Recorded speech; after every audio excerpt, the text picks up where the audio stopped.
Earki, arratsaldeon guztioi, eskerrik asko ongi etorri, dagoen egualdia eukita. Eta jakitun, ordu ere behar bezala izan zitekeela alde horretik pixka bat patinatzeko modukoa, eskerrik asko. Real Socia Fundazioaren eskutik eta Corner Kultura eta Kirola, handi baten gaur letra larriz jarriko dugu, konbokatu eta deitzen dituen jardunaldi hauetara.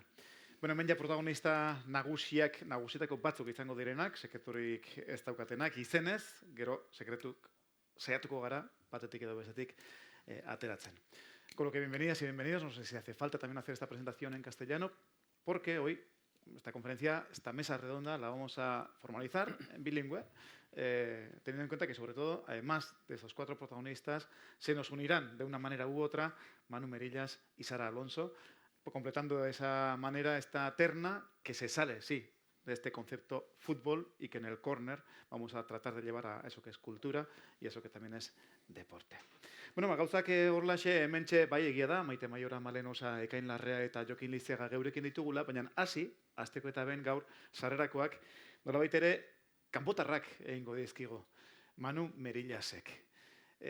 Manu Merillas no ha podido estar con nosotros, entre nosotros, nosotras, porque, entre otras cosas, ha ido a competir al Europeo de Eslovenia, en el Ljubljana.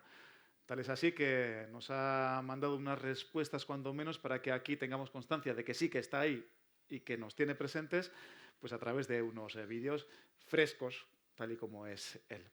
Manu Merillas, y antes de dar paso a los vídeos, Manu Merillas es uno de los estandartes de esa, vamos a decirlo así, en el trail running, vieja rama, la vieja generación, y con todo el respeto, eso de vieja, los experimentados, porque ya sus resultados empezaban a destacar en los comienzos de la década pasada. Estamos hablando de que ya 2012, 2013, Manu Merillas empezaba a sonar. Manu Merillas incluso en el 2015 ya destacaba en pruebas como la Cegama Aizkorri y destacaba también en pruebas a nivel mundial, cosechando y logrando diferentes títulos internacionales. Y tal es así que incluso llegó a ser una vez vencedor de la Cegama Aizkorri, la Cegama Aizkorri, que con aquel triunfo Manu Merillas ya se ponía en lo más alto de los altares. Bien, pues Manu Merillas, el leonés de Valseco, desde el aeropuerto y viajando a Cranj, para empezar, pues nos saluda y empieza a hablar ya de un tema quizá también espinoso, la profesionalización quizá del trail running, de las carreras por montaña. Vamos a fijarnos, por lo tanto, en esta pantalla en donde vamos a disfrutar, sí, disfrutar y reírnos seguramente también con las contestaciones de Manu Merillas. Constato que está grabado en el aeropuerto, el audio no es el perfecto, así que así todos calladitos, a ver si le entendemos.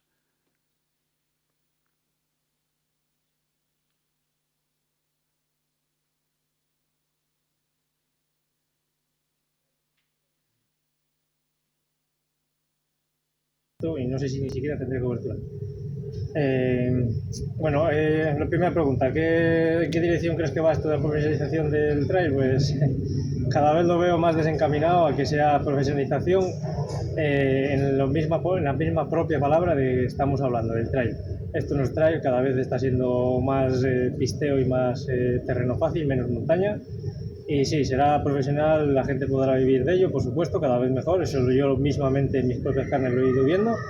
Pero sí es verdad que donde antes podía ir a entrenar, por ejemplo, a Picos de Europa y meterme 20.000 positivos en 5 días, ahora es eso, si vas y haces eso y hacer montaña, que es lo que supuestamente tenemos que hacer, no lo puedes hacer porque te perjudicará para las carreras que vayas a hacer.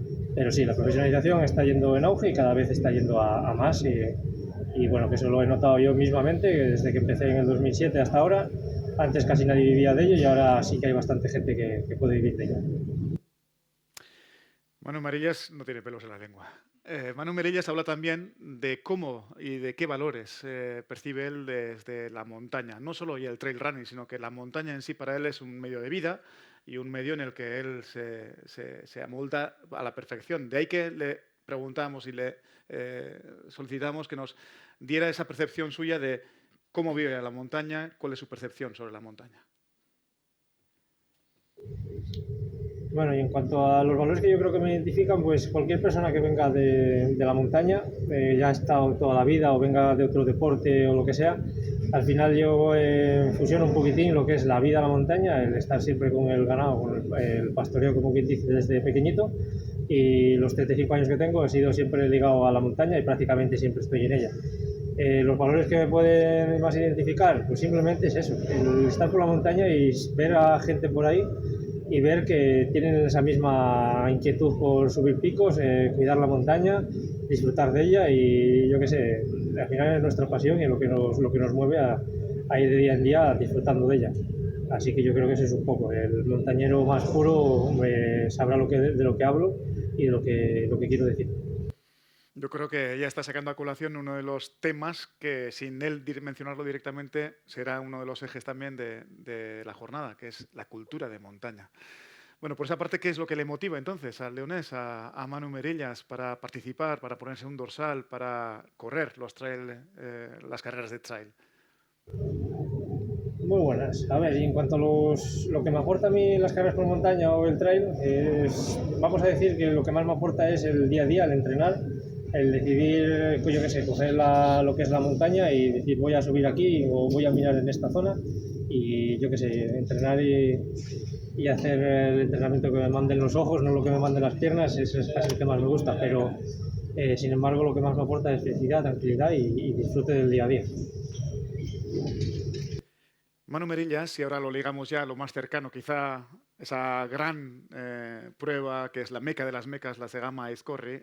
Ya he comentado antes que ha sido vencedor una vez en la Segama Aizkorri, en el año 2023 lo hacía con un brillante 3:42.01, wow, 3:42.01 en la Segama Aizkorri, para proclamarse vencedor. Fue segundo en 2015, ya lo mencionaba antes, que desde la década pasada ya estaba destacando, tercero en el 2022, y este año terminó en cuarta posición, habiendo arriesgado muchísimo, incluso ya desde la propia preparación específica durante el año para esta cita en concreto, la Segama Aizkorri 2026, en palabras del propio Manu. Bueno, y hablando de Cegama, sí, este año no salió como me hubiera gustado, sí que lo planeamos de otra manera, además, estando con Jesús estaba todo hipermedido, no salió el día, hubo ciertas circunstancias que no hicieron que funcionara todo como debiera, pero la verdad que a pesar de todos a pesar de que no saliera bien, conseguimos salvar la carrera y disfrutar de ella sufriendo como suele ser. Y lo que es la carrera en sí, pues al final lo que me aporta es ir a un sitio donde viví 6 años, estuve en San Sebastián prácticamente 6 años y después tengo muy buenos conocidos, muy buenos amigos de la zona mantenidos desde aquella época y es como ir a volver a verlos y además probarme y testearme a mí mismo si año tras año voy mejorando y bueno, cada vez más complicado. Cada vez hay factores que lo complican todo, pero la verdad que lo paso y lo disfruto muchísimo esa carrera, porque bueno, al final es eso lo que os digo, ir a dar el máximo y disfrutar de lo que es la zona.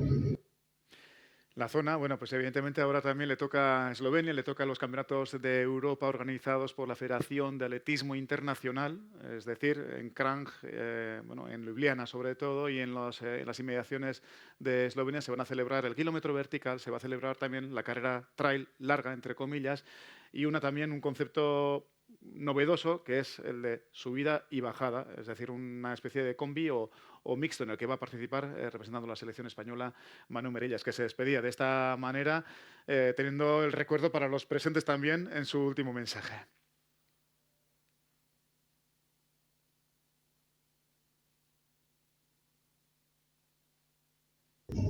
Y nada, con esto os quiero decir hasta luego, a despedirme. Me hubiera gustado estar en el directo para poder contar las cosas con más calma, pero bueno, igual si hubiera tenido que hablar en vasco lo hubiera pasado más canutas, porque aunque viviera allí 6 años no entendí absolutamente nada en todo lo que estuve allí, me quedé con 4 palabras, pero bueno, yo igual hasta me hubiera calentado y os te hubiera dicho algo en vasco para picaros a vosotros, a todos los que estáis por ahí, y eso que nada, que ahora vamos a ver si acabamos este maldito viaje, que prefiero estar 20 años en casa que andar 3 o 4 días de viaje. Mira, ¿qué tal? ¿Qué os parece? En vez de ya romper el hielo solo con la sonrisa, un aplauso para también Manu Merillas. Genio y figura. Qué crack. Bueno, badatu batzuk emango dizkizuet. Manu Merillasek besteak beste, New Balance taldearekin dauka orain kontratua, eta New Balance taldeko kidea da, orain ja atleta haueko aurkeztu behar dira. Halako taldeko kidea da, eta hori orain gaur egun eta azken urtetako joera bada, nolabaiteko nobedade bat, hasieran aipatzen genuen trail runningaren profesionalizazio bide horretan. Ojo, eta importantea, eta hau banan bakoitzari ere etiketa bezala jarri egingo dizu, eta aurkezpenetan. Manu Merillas, Instagram tiene 114.000 seguidores. Maite Maiora Elizondo, Mendaro, 45 urte, Instagram, 24.000 eta 100 jarraitzaile. Horrelakoekin hasita, Maite Maiora, arratsaldeon. Arratsaldeon. Nik uste oraintxe denok etiketa horrekin zabiltzatela ara eta bestera gustoko izan edo ez izan. This is the modern life. Bai, Daviz markak. Nik, ni beste garai batekoa naiz, ni Manun garaikoa naiz, baina, bera profesionalizatuago, ni ezein beste, eta nik ez dioten beste garrantzi ematen jarraitzaileri, o zenbat jarraitzai duten, de hecho, esnekin idearik anerez. Sorteko naiz, ez dut nik eramaten nire Instagrama bestela nebiko nitu bi jarraitzaile. Baina, bai, horrelan da, markak hori begiratzen dute, eta gustatu ez gustatu, azkenean, horrelan saltzen da. Maite Maiora Elizondo, Mendaroarra, 45 urte, 2016an munduko txapelduna Sky, Bufepik trailean, 2017an Zegama izkorri irabazi zuen, 4 ordu 34 eta 27ko denbora txarra eginez, Emanuel Labrizio, italiarrak bazirudien sekulako marka jarri zuela urte askotarako, eta nazaldu zen Maite. Eta egin zuen marka puska, gerozik, pentsa, gaur egun 17. marka honena dena.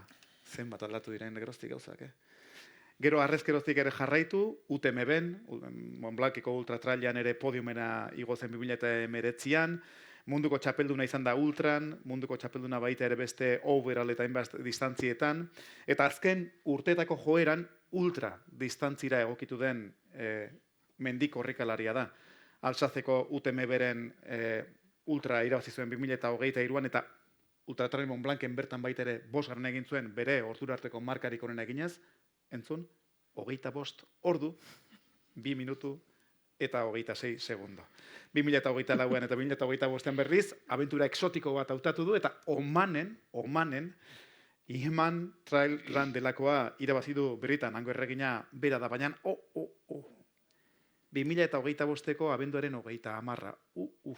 Lesio oso larri bat, eta arrezkeroztik, kontatuko diguzu Maite, orain daño behintzat geldirik egon behar. Bai, abenduko 30 ebakuntza.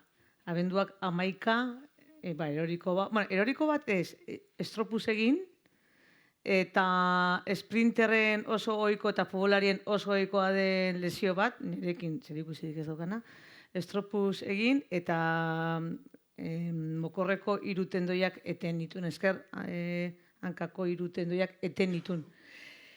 Eta lurrera erori nintzen, eta hanka lokartu zitzaiten, eta hau zer da, hau. Eta, jarri nintzen tente, egin dituen estiramentu batzu, justu egin behar ez nuna, eta, mina naukan, kriston mina, eta ez balin bada izer. Eta egin dituen ia 61 kilometro, horrelan. Eta nik saiatzen nintzen hanka zankada ematen, eta zankada ematen ikusten duen kriston mina ematen zidela. Orduan, negon denbora guztian desiatzen aldapagora, hor, txikian ondo nikoan. Eta bukatu nun, pentsatzen nekala rotura de fibras bat, eta, nik esaten dut sorte txarrean, sorte honeko izan ditzala, oso esku honetan erori nintzen, ezagutu nun traumatologo bat, Jorge Guadilla, eta nik uste kriston obra de arte bat egin zian, eta gaur egun korrikan nabil. Eta korrikan hau, minigabe, nire bizitza normalizatuta daukat, oraindik basona lokartuta daukat, eta hori, baina, nik esatez berriz egolan gelditzen banaiz, ez diut markak, momentuan ez diut begiratzen markeri, bizikletan ibili naiteke, korrika egin dezaket, mendian, eta, neguan ez dut eskiatu, evidentemente, eta, posi nago. Eta, ojo, esklusiba badaukago. Asteburu honetan Maite Maiora is back. Dortxala dauka Zerdainan. Bai, bueno, nire jefa ez da dira, entera. Bai, bueno, anekdotikoa da, haue berak Zerdainakoan erekin jarri zen harremanetan, nik uste ospitalean egola ebakuntza eginda, eta, bueno, beti helburu jarri behar dezu, ez? Nik esaten nio, esala ezinezko izango zala, baina, bueno, zergaitik ez. Eta azkenengo medikuarekin egon nintzen konsultan, sartu nintzen petzatzen handik irten da, esango niola ez nintzela jungo, porque nik usten dut, zentzuakin begiratzen badezu, usten duzu ezinezkoa dela, eta medikuak esan zian, bera mediku bezala, beriko ikusten duela ezinezkoa dela, baina nik ez niola inungo arrazoirikan ematen, niri esateko ezin dezu egin. Eta, bueno, handik irten nintzen, eta, nik uste anekdotikoa dela, azkenean ez dela, ez nago ez forman, baina, bueno, zergatik ez jungo naiz, nik uste aldu dela egin, nire hankak aldula hori aguantatu, eta bai. ¿Qué pasa, Maite? Terapia egiten izagukin? Bueno, esperientzia da, 55 urte ditu Maite Maiora, eta azken ginga, orain aurkezpen honetan, ja luzatzen egia, baina behar du. Euskal Mendi Federazioko Euskal Selekzioaren hautatzaileetako bat da. Nolatan? Bueno, azkenean ere, ez dakit, niri mendizalea naiz, eta nik usten dut, ni saiatzen naiz, nire hainbeste urtetan, ikasi dutana mendila zergetetan, jende gaztieri albadiet erakutsi, eta pixkatxo bat hori transmititu nahian. Batez ere jende gazteri, behin martxatzen dutenean, New Balance, Salomon eta beste marka batzuk etortzen dira, normala da bezala. Eta, hori erakutzen nahian. Eskerrik asko, Maite. Malen, kaixo, txaldeon? Txaldeon. Ongi? Ondo. Earki. Malen osan, oinatiarra, gaztea, esaten zuen Maitek, hemen, gaztea, 23 urte. Eta 23 urte horiekin, pentsa, 2026ko aurtengo Zegama Aizkorrin bigarren amaitzeaz gain lehen ere esan dugu, historiako 3. markarik onena egin du Zegama Aizkorrin. 4 ordu, 23 eta 56. Bueno, 3 partaidetza Zegama Aizkorrin, 3 podium, horretaz gain aurten bertan ja Skyrunner Matezins ere Suitzan irabazi zuen. Iaz, Golden Trail Series overall horretan orokorrean 4. amaitu zuen, orain atzera 2 urte berriz, 2 denboraldi 3. amaitu zuen, eta ez du hori bakarri egiten. Eskimoan ere, mendiko eskian ere, ikerarri gustora dabil, eta badakizue jakin, badaukala horrek baita ere halako aliziente bat, pizgarri bat, mendiko eskia olimpiar kirola da. Eta berbada horretaz ere izango dugu, etorkizunera begira jarrita. Team Salmon Internationaleko kidea da, eta bai, datu ere emango dugu. Instagramen 95.000 eta 500 jarraitzaile. Eta Malen, dakidala zuk gestionatzen dituzu sarea gainera? Bai. Lanak hartzen dituzu. Bueno, igual geixo hartu biako neke. Baina, bai, bueno, saiatzen naiz gutxi gora bera aktibo xamar egoten, nire estilora, eta bengo zestot kejari jaso, beraz, bueno, seinale nahiko ondo nabiera. Bueno, Zegama Aizkorri oso ondo bukatu zen. Arrezkeroztik, zer egin duzu? Break txiki bat, baina deskuidatu gabe, ez da? Ba, bueno, neguko denboraldi eta gero ez neben deskantzo sakonik hartu Zegama prestazio aldera, eta normalean nik beti Zegama ondoren hartzen dut deskantxo hori, oin arte gainera beti izan dira. Egun oso posgarriak, beraz, aurten be oporretan egon naiz astebete ondartzan, eta oin berriz pixkate martxa hartzen hurrengo helburuei begira. Labaredo UTMB, esaten zuen, ez da? Hilaren bukaeran, ekaina bukaeran? Bai, eta bueno, erronka desberdina, pixkate distantzian igota, 50 kilometro dira, batzuk egon da 67 daue. Ez ditugu korrika egiten, Niretzat luze, eta bueno, egisa denboran ez dela askoz luziagoa nahiko ibilbide azkarra dalako, baina horri biliko naiz, 5 ordu bueltan 4:55, 5 ordu bueltan, alik eta azkarren heltzen betan. Izun markak aipatzen nahi zela, esaten deuna ez, Zegaman historiako 3. marka honena, eta pixka puntilloso jarriko naiz. Eta txapelik ez? Ja dio. Bai, a ber, zeo zer negatiboa edo puntaren bat atara behar balin baixa eta urtengo segamari hori izango da, 25 ediziotatik 2 edizio egon dia denbora horrekin irabazi estianak eta bat niri toka bixat, tamales, edo, bueno, sorion ez bai, erakusten dauela emakumeen kirola azten da biela. Baina, bueno, nahiko sekundario, edo 3. edo 4. No, ez da izan esaten da hori jardaz. Baina bai, sin más, etxate muten bez garrantzi larri. Ok, ondo. Eta gainera irrifar horrekin ez zuten erantzuten bali mazu, are bekiago. Begira, aldamenean berbada zezagunen zaigun aurpegia eta izena, esango dugu, Larrea Saga. Antzulara begira jarriko gara, eta han daude Aimar Zarrena eta gero Ibai eta Ekain bikiak. Real Sociedad taldeko atletak. Eta atleta esan da dugunean da, nolabait ere, era tradizionalean beti atleta ulertuko duen bezala, ez da? Atletismoa egiten dutenak, izan pista, izan krosa. Ladies and gentlemen, Euskal Herriko cross txapelduna urten, 2026an. Bera da, Ekain Larrea da, 23 urte, Antzu Olarra, bestak beste, eta Real Sociedadekin ja oso puntan dabilena, 1500ean 3:48 denbora marka dauka, zuzendu idazuala ez balin bada. Hori neukan, ez 44.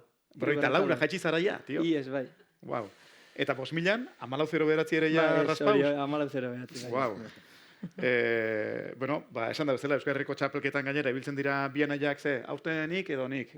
Ibai eta biak ere hortxe ibili izan du dira, eta orain atzera 2 urte Ibaik irabazi zuena, aurten berak irabazi du. Eta esan da bezala, Real Sociedadeko taldeko kide gisa berra aurkezten dugu, eta Instagrama aipatuko dut. Bez, kordeizu. Bai, aipatu behar da, horrek ere bestako beste erakusten du, eskala nola dagoen trail running edo mendilasterketek bum, olatu hartu duten, eta betiko atletismoa berbada non dagoen. 1959 jarraitzaile. Etzara 2000 erarizten, baina txo. Ekain, mendilasterketen hitzaldi batetara ekarri izategu. Bai. Ahí lo dejo. Alegia. Gertutik ezautzen dut, etxetik, txikitxatik mendixan ibili zenez, eta etxeko Anai Bixape mendixan ibiltzen dira karreretan, baina ni neu oin momentuan pista eta kroseko antxintxikalari naiz. Euskal Herriko antxintxikaririk onenetako bat, azkarrenetako bat, baina naret ere tentazioa hor dagoelako, eta behar bada soinu horrengatik guztiagatik baita ere, mendira begira eta prest mendian... Bai, eta soinua etxean bai azkenean, Anai Bixape mendira juten dira internatzean ipiztan oiarren bitxartian, eta bueno, bai, erakartzen dago, horrepe. Zeinek ezauten du Martin Segurola? Zeu pai. Ni pai. Realeko atleta da, mediofondista. Ojo, europeoetan eta parte hartzeko eta moduan izan litekelako. 1500ean berriki Euskadiko errekorra egin du 3:33:80 markarekin. Jarri zuk balioan, Ekain. Oindala 20 urte olimpiadak irabazte zitzen, horrekin. Eta urten behuteko igual lehongoa. Urten, oin urrengo olimpiadetan. Eta ez dugu ezautzen. Martin Segurola, apuntatu, prank! Eta urrengorako Realarekin ura jarriko dugu goi-goian, Ekain eta Aimar eta Ibai eta hauekin da batera. Eskerrik asko, Ekain. Eta aldamenean Jokin Lizeaga. Jokin Lizeaga Michelena urnietarra, 46 urte. Nola bait lehen Manu Merillasi buruz esan duna ere kasik errepika genezake, ezta? Mendilasterketak egiten hasi zirenaren ondorengo, lehen belaunaldiaren ondorengo estandarteetako bat, ageriko buruetako bat. Eta orduan aipatzen ziren Aritze Egea, eta Iban Letamendi, eta Hasan Aitxau, eta Maite Maiora, eta Oiana Kortazar, eta Oiana Azkorbeitia, eta horrelako izenak guztiak aipatzen zirenean, Jokin zen el gran guru. Zen, iragana zainez, Jokin, mine ematen du? Ez, realitateare bada, así que... Bueno, izan zenuen zeuk, txapelak, Euskal Herriko txapelak, Euskal Herri inguruko hainbat lasterketa, Espainiara zabaltzen zinenen ere hainbat lasterketa irabazteko aukera, eta besteak beste baita ere, Zegama Aizkorrin lehen euskalduna 4 urtetik jaisten. Bai, zorte hori eukinun, egia esan. Gurasoak, ez dakit, baserritarra zirelako edo, txikitan mendian ibiltzen itzan, gero urte batzu txirrindan, eta bueno, nahi gabean, 2007an, Manurekin batera, mendira zerarketa batera iritsi nintzen, eta bueno, genetikak baldintzatuta, nahi gabean bigarren egin nun, eta orduan, denek degu guztoko, aurrean ibiltzea, o zertan ona izatea, bai inglesen, bai musikan, bai kirolean, denoi autoestima igotzen digu, zertan ona izateak, eta orduan jarraibidea eman nion, ez da, bigarren postu horri, eta hasi nintzen mendian korrika.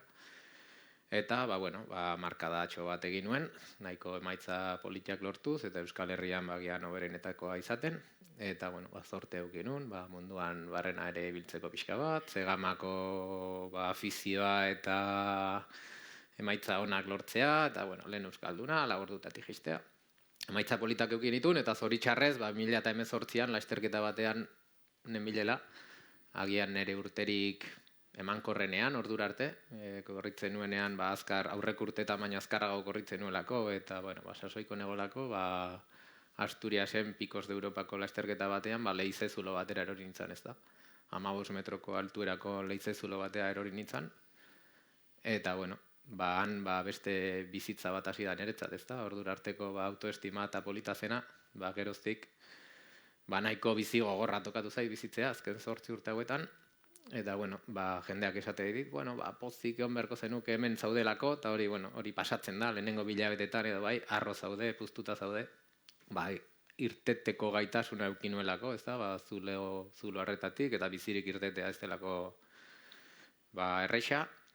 Baina, geroztik, mendira ezin jun, oinaze asko, gaixotasun asko aktibatu zitzaizkidan istriporren ondorioz, bai neurologikoak, nerbio sisteman arazo larriak eukin itxun, ezkerreko biogiko bista galduz, gero zurduran ere degenerazio oseo bat edo eukinun, ezurrak apurtzen zaizkidan, bertebrak apurtzen zaizkit, oinetako behatzak, kalkaneoak, segun ze esfortzu edo ze pauso arraro bat egite badet, puskatu zaizkit behatzetako hankak eta hanketako ezurrak.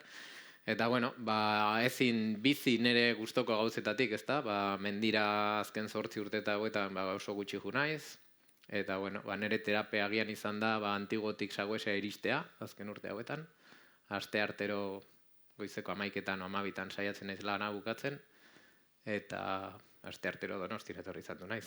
Eta jomuga hori izaten zen.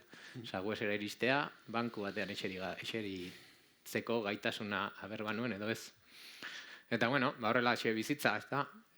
Eta orain zorionez, urtarrietik edo txailetik edo mini gabe esnatzen naiz, lehenengo aldiz, 8 urte hauetan.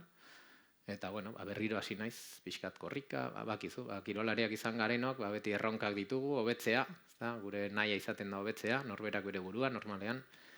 Eta hortxe nabil, burruka batean, pixka korrika hasi nintzen zintan, 5 minutu, 8, gelditu, mina, ausartu naiz ja kalera ateratzen, gaur urnietatik andoaina jo naiz, eta buelta, hori azken urteetan ez naiz ausartu, ze andoainera bidean, normalean minez gelditzen itzen, eta jendeak ikuste zaitu, ezagunatzea herrian, eta jokin pasiatzen, eta zu tiradunetan, maietan, negarra malkoa, dios, ez naiz gai izan 6 kilometro itxeko, orain gai naiz, gaur egun, eta, mendia ere zapaldu dut, lehenko igandean adarrara egon itzan, gauza onak egiten, baina, bizitza zoriontsu batetik urruti, uste dut. Txalo bat. Hausteko eta meretzi delako.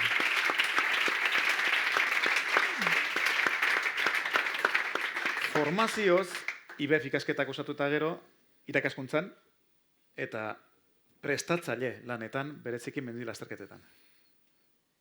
Bai, alaxe da, IBEF ikasi nuen, zorionez, ez gurasoek presionatuta, garai hartan ere gurasoek nahiko kaikuak, edo, ez jakina ziren, eta, seguruna pentsatuko zuten txirrindati biziko nitzala, eta ez zidaten ikasteko edo presiorik jartzen, baina, ez daki zergatik, burua argi izan nuelako, txirrinda eskola utzi beharrean edo ikasketak utzi beharrean, txirrindulari nintzen einean ikasi egin nuen, eta Gasteizen egin nuen, soin hezkuntzako lizentziatura, eta gero Madriden goi errendimentuko master bat, eta, prestatzaile bezala hasi nintzen, hori Zarautzko traineran, txirrindulari profesional batzuk eramaten, eta, gero ni mendian murgildu nintzen einean, nire kide, arerio, edo, batera ibiltzen ginen kidei, laguntzen, eta aiei prestakuntza eramaten. Hain da garaia, Maite eta biok martxan jarri barrez zuen. Zuek zarete, gako artean hemen veteranoak, eta honen bestean evoluzio hori ezagutzen ari zaretenak. prestakuntzan, nola aldatzen ari dira gauzak, eta nahi baldin baduzu iritsi, azken izen horretara, ja lehen aipatu dugun profesionalizazio hitz horretara. Maite, Jokin? Bueno, ez du datu garrantzitsu bat eman, lotxatu inda Aitor, Au! Instagramen 0 lagun. Non dago? Ez dut esan egia eta broma bezala prestatuta neukan. Facebook ere ez, ezta? Facebooken ere, Kri, 0 lagun. kri. Bota Jokin, bota. Ba, bueno, bere garaian izan dituen nik nire presioak, guain profesionaltasunatik hasi zela hitz egiten, ba, gure garaian profesionalik ez egon, agian Kilian zen bakarra, eta hori seguruna 2009-2010 garaian iritsiko zen. Eta, bueno, ba, guri, zer ez, lau kamiseta, zapatil batzuk, betaurrekoak, txampon batzuk, ere bai, eskaintzeko gaitasuna bazuten esponsorrek. Baina, bueno, nik beti pentsatu izan dut, egiten nuena nire pasiorako, nire zoriontasunarako, pakean bizitzeko, nik mendia behar dut pakean bizitzeko, mendira juten naiz paketxunago, ez banaiz juten, baina pixkat erreminduta, izurratuta nago. Hemen zaudeten guztiok, denak bizitza erresa ez tezu emango, eta nik uste dut momentu txarretan mendira juten bazeate, seguruna, eguneko pare bat ordu, lasai, paketxu eta zoriontsu pasako dituzuela, hasi que terapia bezala agintza izuet, mendia jutea. Neri horrek ematen dit, pixka bat pakean egotea, eta behin pakean egotea norbera, familiakin, txikiekin, ikasleekin egoten naiz. Eta, bueno, eukin itun, ez da, gonbiteak, emango izkizeu, 300 euro hilabetian jartze baituzu, betaurrekoen publizidadea. Eta, bueno, ez nuen inoiz onartu, ez da, 2004tik edo profesionala naiz irakasle bezala, nahiko diru pagatzen digute, edo nire gastuetarako soberan, eta orduan, bueno, ez nintzen inoiz pauso hori ematen, ez da, nire bizitza propioa dut, partikularra dut, eta beti ikusi dut Instagramen, Facebooken edo, agian nire osasuna kaltetuko lukela, ez da, egon beharra jarraitzailei eskainiz gauzak norberarenak ez direnak, baizik eta produktu bihurtzeko bildur horrekin, ez nuen nire garaian egin, eta oraindik hor jarraitzen dut, 0 lagunekin, ez da. Egia da, bizitzan lagunak oso garrantzitsua direla, nik esku batekin, 5-10 ditut, lagun onak, eta horiekin kudeatzen naiz, ez da, nire momentu horretan, 5-10 lagun on izatea, nik uste dut Instagramen 1.000.000 lagun on izatea baina hobea dela, Zatu joko zapautzi nahi, baina mendila azterkaria du baita ere emaztea, bikotek idea, eta ark sareak pixkat bai baditu, eta tarten badakit derreojo Jokin horre goten dela. Horraina, Maite. Bueno, bai, ni ere pixkat Jokinen garaikoa naiz, Jokinek ezun sekulan onartu, nik azkenian bai onartu izan dut, sare sozialen asuntua, baina beti gai argi edukita, nire bai nire lanpostua daukatela, nire lanpostuak ematen didala bizitzeko, eta bai gustatzen zait, talde batekoa izatea. Munduenan, bibran taldekoa. Orduan, taldekide sentitzean, egiten dit pizkatxo bat, implikazio bat gehiago, ez dakit. Baina ni naiz lehenengoa, ez dakatela inengo arazorikan, beti izan den etxe azpiko dendan zapatilla batzuk erosteko. Ez naiz edozer gauza gaitikan, ez da edozer, baina ez nitzaken jungo Gabonetako zuaiz moduan, dana esponsorrez beteta, ez egin gustatzen. Beste gare batekoa gera. Ados, baina begira, eta malen osa, ez dago oen gozuintzat petatxoz jantzita, baina detalle txikiak, sutilak, hor dauzka. Team Salomon International. Malen, zeu kontatu iguzu, kontatzerik daukazunera arte, hau zertarainoa dezun profesio. Bueno, ez dakit, nik bai ikusten dute, igual, kirolera sartu naizela, kirola guztiz momentu ezberdin baten eguenian, nik hau bakarrik ezagutu dut, eta gisa da nire kasua ez dela normalena bez, esango nike. Baina nik, oso garbi neukan bai ikasketa irien monotzaila garrantzia, eta behin nire ingenieritza ikasketa bukatu ondoren, guztiz profesional izatera pasa nintzen 2002 urte, 2008an. Eta, nik uste kirola geroz eta detallistagua bihurtzen da bilela, eta detaile bakoitza geroz eta garrantzia handixo badakola, eta hortarako oso garrantzitsua dela profesionalizatia. Nik inoiz kenduko meritorik, de hecho, esango neike, 8 ordu ofizinara faten dan hori, entrenaiten ibili eta gero gurekin batera dorsala jartzen dagoenean, beak dakola merito gehiago nik baino, baina nik uste benetan aurrian lehian ibili alizateko entrenamentua bezain garrantzitsua dela, deskansua, eta nik konpagina hau izan dut ikasketak eliteko kirolakin, eta entrenau zeike, ikasi edo lan egiten duzun aldi berian, baina ezin oso deskantzau. Orduan nik uste profesionalizazio horrek ekarri dauela 24 ordu zentrauta gotia zure kirol hortara gaur egun ofizio dana niretzat. Entrenamentuari eskaini altxatzulako askoz denbora gehiago, baina bat ez be deskantzuari eta ongizatiari be bai. Hola, hegazkin bat pasako balitzezela eta fardel bat utziko balu bezala, orain pum. Futbolean reala da eredu oso on batez, emakumezkoen kirola nola butatzen ari den. Urrutik gabe badauzkago hemen ereduak eskubaloiarekin, saskibaloiarekin, arraunean, eta beste hainbat kiroletan ere ja geroz eta gehiago, geroz eta nabarmenago, geroz eta parekidetasun handiagoarekin. Mendiko lasterketen egoera? Nik uste ondiok ez dauela kirolik guztiz parekideak garena, eta zorionez, esango neke ni gaztetan futbolean ibili nintzen, elite mailatik oso urrun, baina asko jarraitu nebenez eta asko dakik zela funtzionaituen gizonezkoen futbolak eta emakumezkoen futbolak eta trailean beste realidadeatekin topau naiz eta realidade posgarri batekin. Esango neke geroz eta gertu hau gauzela, bisualki eta prensa eta telebista be asko da biela saiatzen emakumeen kirolak edo emakumeen traila, gizonezkoen trailera iristia, eta nik ez dakit jendiak zer irabazten dauen, ze gaur egun ondiok tematabu bat da trail munduan kontratu eta diru kopuruan gai hau, futbolian jakina da moduan, trailan ondiok ez da, baina, euki izan duten konversazioekin eta ez dut uste ainurrun gauzenik gizonezkoen baldintzetatik, beraz, nik uste ondiok lan asko dagoela iteko aldedanetan moduan, baina bide nahiko honetik goia zela. Garrantzitsuen azperik gabe, genero parekidetasuna, baina badago beste parekidetasun bat, eta aipatu berria zu, eta ekain hemen, zeure jolasean jarriko zaitut. Popularrak eta elitea. Kirola asko ez dira, denak irtera lerro berean biltzen zareteneko. Lehen esan duzu, mundu batean gustatzen zaizula baita ere, ez da? Saltsa hori. Hori nola bizi dezu, orain hain elitean zaudeten honetan, eta erantzukizun batzuk ere zuenak bai zen honetan. Nahazte hori. Hombre, nik uste peligroso izatera iritsi aldan zerbait dela, azkenean popular bat elite batekin konparatzen jartzen dalako, eta popular batek ez dako ez baliabideak, askok segurasko igual talentu hori bez, baina talentuan sartu barik bat ez be, baliabideak eta denbora, eta nik uste gaur egun Strava eta gauza honek mina ondixea iten da bitzela, justo lehen etornez aritze gean elkarrizketa bat entzuten Donostira, eta beak esate benez, beak flipa hoiten dauela jende batek zenbat entrenaitera iritsi aldan 8 orduko jornada bat eta 2 ume eukitea orduan. Nik uste alde batetik oso politia dela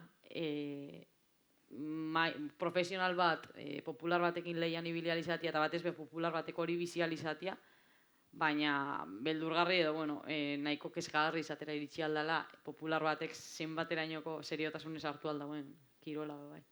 Betzatzen dut hori, segama iskorren da kasuan, lehen hauti datorren karrera bala, eta igual ondo daola, eoseinek parte hartzeko aukeria eukitzia, askon ilusinu egual. Ojo, eoseinek.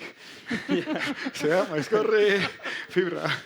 Baina jende popularrape neurri baten parte hartzeko aukeria eukitzia, eta igual basiro profesionalizeuko balitz, igual txerrendularitzan pasatzen da moan, txapelketa ero liga itxi bat bihurtuko litzak, eta igual karreren kontu hau berriz organizobiko litzake. Eta ez dakitxe, zein dan hobe, baina... Xarma galduko leikean ikuste du, bai. Igual ikusle asko be, esaunen badoia, arrelako be badoiatz, eta ez dakitxe. Ojo, deriba horretan, behar bada ja zerbait galtzen ari da, alegia, eta lehen, bakeste ditxan aritu, gara pixat, izketan horlako kontuetaz, ibilbideak eta asko ari dira leuntzen, lausotzen, nolabait ere mendi kutsu hori galtzen, trail runningean, ez? Mendi, tekniko, gogor, desnivel, geroz eta lausoagoak, laguntzat. Bueno, bai, hor profesionaltasunak ez da, pixkat agintzen du, eta bueno, dirua iritsi den heinean, diru hori telebistatik jasotzen da, normalean gehiena, eta trailak ere nahi du telebizioa izatea, ezta? Eta orduan, zegama bat retransmititzea, oso zail bihurtzen da, bailara ezberdinak gurutzatzen direlako, seinale ez delako iristen, orduan zehari da gertatzen, bilbide errezago bat tutzan, buelta ezberdinak edo zirkuito moduan telebisatzea asko zerrexagoa da, eta orduan lasterketak doaz tendentzia hori hartzea, ez da. Bukatuko dute, olimpismora iristen bada, crosseko maldatxo batzukin, 8 buelta emanez, 20 kilometro osatzea. Telebizioak guztiak, etxean gaudenok pagatuko dugu telebista ikusteagatik, egongo dira anuntzioak edo iragarkiak, eta kirolariei pagatuko diete diru hori, ez da. Orduan, pixka bat ordua, profesionaltasunak aldatu du kirola. Meriase kritikatzen zuen hori, ez da, pixka bat. Bueno, baina hori ez da mendilaztraketa, nik uste trai purua. Bueno, horrengo dira gero, mendilasterketa pentsatzen dut, espiritu mendizalearekin eutxi nahi diotenak, pues mantenduko dutenak ibilbide, ez dakit noraigo, jetxi, ez dakit ze, telebistatik urruti ongo direnak, seguraski, eta liga profesional horietatik urruti ongo direnak, eta ongo da, mendi eskia bezala, zirkuitotxo bat, 7 buelta eman, eta horrera bidareatuko dian kirolariak, Manuel Merillasen kasu, ez da. Manuel Merillas da, hemen ezagutu dezakezuen hauntz bat bezala, harrieta artean ibiltzen dena gustora, eta ari da egokitzen lasterketa azkar batzutara. Eta esaten du, mendian ibiliko baliz 5 egun, berak gustoko duen bezala, bere rendimentua gutxituko litzatekela, orain dauden dirua dagon lasterketetan. Orduan zehari da, atletismora gerturatzen, ekainak egiten duen 3.000 koietara gerturatzen.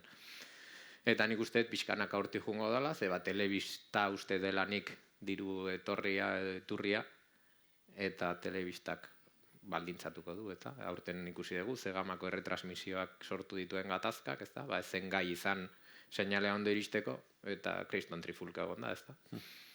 Hori da nik uste dut etorkizuna. Malen, Kain? Ez, ni enaiz euran garaikua, baina nik nahiko pentsa molde antzeko. Atera. Komilla jarri. Pentsa molde oso antzekoa naiz, nik ondio gaztia naiz, eta ikusten dut aukera, bai izan mendiko eskixan, bai izan trailean, ametz olimpiko horrekin pentsaileko ez, baina zintzua naiz, cross itxura hartu behar dauen trail batek, olimpiadetako trail batek ez nago bapen motibaiten. Eta nahi dute beste helburu batzuk jarri. Bai ikusten dut nik apurat bideo hori hartzen da bilela traila, eta egisa esan nahiko tristetzen hau.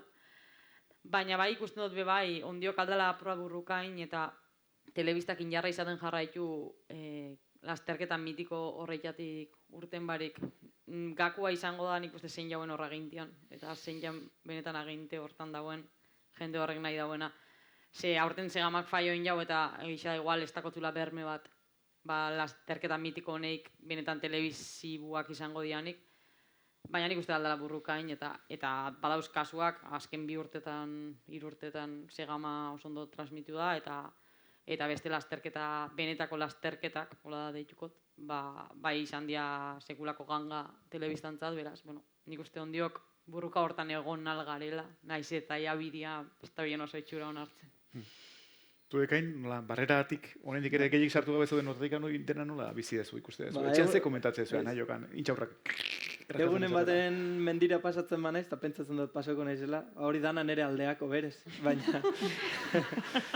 Ojo, oain eskatu autografoak, hemendikan 5 urte barru, kotizaos, Ez, baina, egisa mendiko karrerak eta hemen inguruan itxen diana batez be, mendi batea herriko mendira iso eta jetxi izaten diala. Eta igual olako txapelketetan eta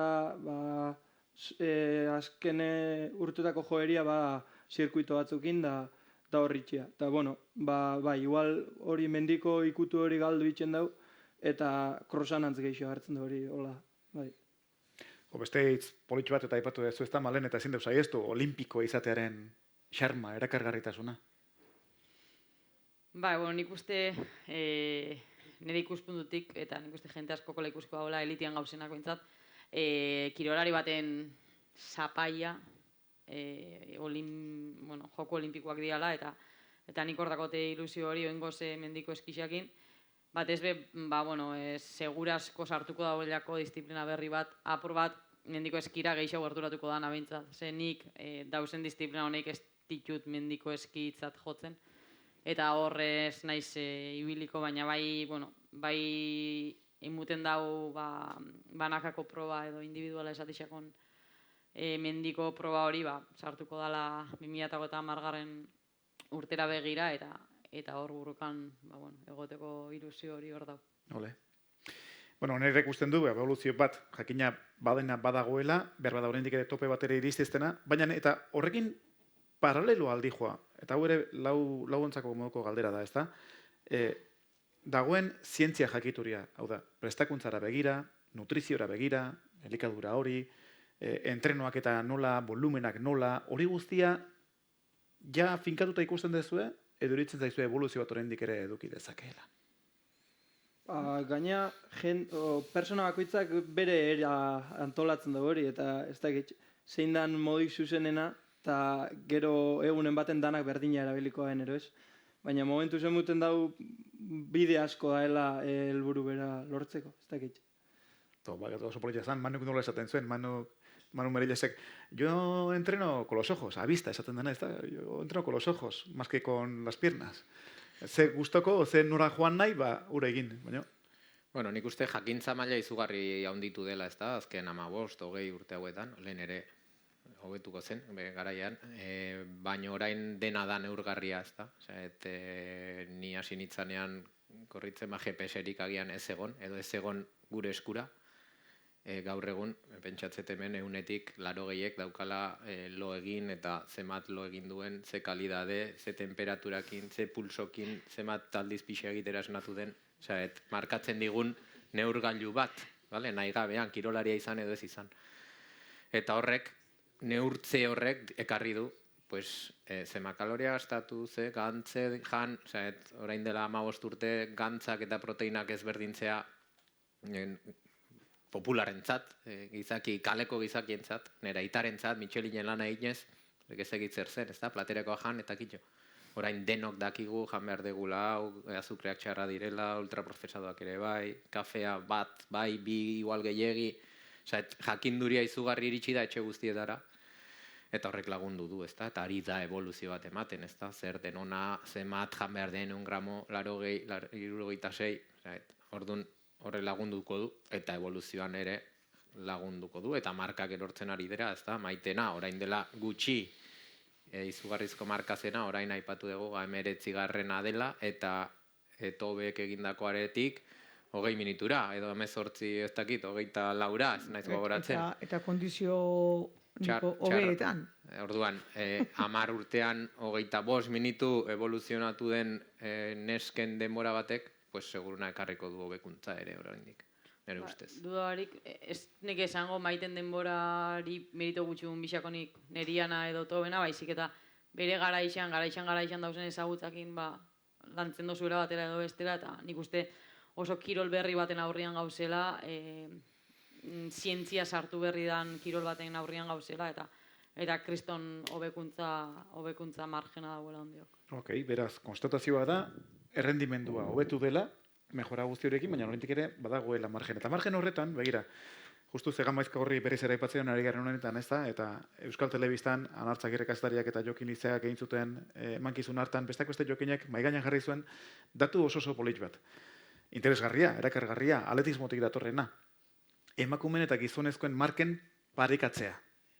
Eunekoetan non dago elitea, maila gorena, top hori, ez da? Eta esaten du datu horrek, Jokin, eta zeuk esango diazuren, ez da, gizonezkoaren markatik, 11 bueltan gehiagora, izan litekeela parekide emakumezkoaren baitaren marka honena. Hala da, datu hori, eta horrek zetara eramaten gaitu Jokin. Bai, alaxe da. Mendila azterketetan. Ez da, zetorren neska bat baizugarri biltzen dena, Kanfrankeko aurreko urtean Sara Alonso hori, eta ordu erdi atera ziona, eta bere erronka zen, edo medioek saldu zuten erronka zen 4 ordutik jetxiko zuen edo ez, ezta? Eta nahi, ze bururatu zitzaidan, kirol profesionalago batzuetan, antzeko metabolismoak edo antzeko luzera izan ditzaketenak hausnartzea, eta ikusi nuen mutilen maratoiko denbora, eta nesken maratoiko errekord denbora, eta ikusi nuen 9,7an dagola ezberdintasuna, edo mantxoagoak direla emakumeak mutila baino, eta kalkulu egin nun, eta juten zen 4:05 edo, Zegamako Kilianen rekorra, eta esan nun, ez du jetxiko, hoi baino beto ez du egingo. Eta egin zuen 4:08, eta orduan botan ondatu da, dala 10,23 motelagoa, tobena, eta orduan pentsatu nun, igual izan daitekela, nesketan maila gorenera lehen iritsi den emakumea, ez da, lehen eta badaude 10,5 edo, agian Kilian baino asko zobeak, seguruna etorriko dira, baina asko zobeak igualez, eta, seguru baietz, dena doa evoluzionatzen. Hobeak o azkarragoak? Azkarragoak. Azkarrago egingo dutenak, hobeak igualez. Eta orduan, botan unor. Ze, beti dago, kirolarian munduan dago dopajea, ez da? Dago dopajearen mamua, eta beti iristen denean marka puskatzen dituena, errexena da, ostras, honek zer egin du, malen Sara diren hain bikainak gainditzeko hain errex, dopatuko zen. Eta nahi etorri zitzaidan pixka bat refleksio hori, eta nik dopajearen zantzu horri pixkat estali, nere buruan ez dut uste dopatuko denik, eta konparazio moduan nahiko na delako, eta dago 10,23 okerrago. Beraz, oraindik mejoratzeko aukera izango duelakoan nago. Neskak? Ojo. Bai? Nire ustez bai. Ni Ez dutu behar da, Jokinekin ados nago. Eta nik marka egin nun egunean, nik argi neukan, nik egin badet, hau bajatuko da, baina erraz. Ni pentsatu nun. Eta bajatuko da. Netzako tauben denbora, jaitxiko. Eta hori berko du beste tobe bat. 4 ordutik jaitxiko da nesken. Niretzako ere bai. Eta urten nire ustez bada jaitxi, da ez alako izan usten dezuk egin zen duen korrika, baina ez dut uste izan zenikan kondiziorikan honenak lurrian behintzat. Bez, baina, temperatura oso ideala izan zen, igual satiren batzuk eusen hola pixkat lokastuta, baina, Ez dakit nik ez nuen, Izango zen. Berua okerra izaten da askotan. Zikuta bero, Eta eze, eta eze. hori da. Zeia, hasi ezkero, Baina, idealetzan egon, eta... hori da. Eta uste, beak esaten dagoenez behintzat, ez zeben euki bez bere egun honena. Bueno, eskerrak, ze, berak jarri zuen marka puska, zeuk ere jarri zenen marka puska, personal best, eta Sara Alonsok ere jarri zuena, sekulakoak dira, galaktikoak dira. Por cierto, Sara aipatu dut, missing, falta motatzen dezue, lasai, ze Katalunian dago, eta agindua digu seiatuko dela oraintxe, bukaera alde honetan konektatzen gurekin egon alizateko, ea lortzen dugun. Baina nala ere, erizan dakoa, malen, mejora handia ontzan hor, eta horrek erakusten du, zeuen evoluzio ere, oso nahi izaten ari dela. Eta margenakin. Eta bueno, eskenean pentsatzen dozu ez, nik ez don denbora ino, eta nire hordi geratu danak 15 minutu sartu doz. Osa, eske, da, una barbaridad. Ja. Baina, beste alde, niri bai motivazio bat sortzen doztez, behitu zenbat dakoten hobetzeko, eta zenbat lan dagoen iteko. Eta igual ez helduko inoiz, baina behintzat hor dago erronka hori, eta ikustia posible dala fisiologikoki, emakume izan da. Denbora horretan mobilean, ustez kirolantzat izan zen benetan posgarrixa, eta benetan aberazgarrixa ikustia emakumea gai garela, ritmo horretan forka iteko. Oso ondo. Itzengo dugu psikologiaz? Claro, eliteko kirola edozen delarik ere, beti da presio bat, beti da dedikazio bat, beti da ikusten ez diren hainbesteinoko sakrifizio, eta hau ez dago, salbu, noski, mendila azterketen historia hau ere, nahiz eta oso heidi, oso bukoliko ematen duen historia honek, ez da? Eta bueno, horren pasarak, eta arrasto txarrak ere zeuk, malen, asizatxe zeu, pasaberri dituzu, izan zenuen, nolaiteko krisi hori orain gutxi ez, Zegama atarietan. Bai, bueno, ez dakit nik ikusten dut dala, bueno, profesionalizazio honek ekarri dauen gauzetako bat dala, mediatizazio hau eta gestionatzeko gaitasuna, ez? Batzuk hobia dako, beste batzuk okerra bat, ni bigarren sakuan sartuko nintzen. Baina, bueno, ez dute gura detaietan sartu eta inor aspertu. Baina bai, da gai bat, bueno, bere pixua dakona eta askotan entrenamenduak baino gehiago landu bidana, ni beti zaten dut burua eta gorputza batera ez badoiaz, errendimendurik ez dauela eta segama hau izan da niretzat adibide garbixena esateko zoriontxuen izan naizen lasterketan errenditu dutela onduen. Beraz, lehenengo hori topaien ez bu, errendimendurik ez da egongo eta nik uste oso garrantzitsua dela hori lehen estia. Bueno, nik uste dut erabat garrantzitsua dela, ezta? Eta erabat zaila ondo eramatea, ezta?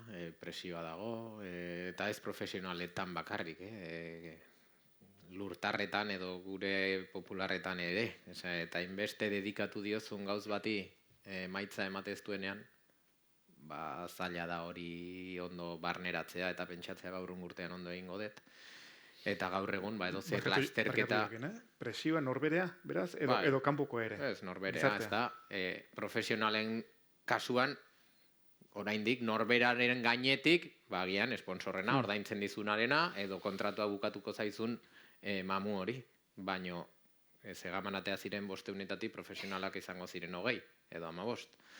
Beste guztiek, seguruna, malenen presio antzekoa izango zuten, zeba nahi dute, egindako esfortzu guzti horri etekinatea, bakoitza bere neurrian, batek 7 ordu bukatu, bestea Andoaingo aurrena izan, eta bestea Euskal Herriko berena izan, ez da, orduan presioa norberak bere buruari, eta hori zaila da, zeba, esfortzu handi bat dedikatze jozunean zeo zerri, eta emaitzak ez direnean etortzen, oso zaila da barne hausnarketa lasai bat egin, eta esan, bueno, egun guztiak ez dira berdinak, urrungoan hobeto egingo dut, ez dakit zer faiatu duen, zeba normalean ez dugu jakiten zer faiatu duen, hori oso zaila da, eta orduan eitxeu gure buruari harriak bota, ez da.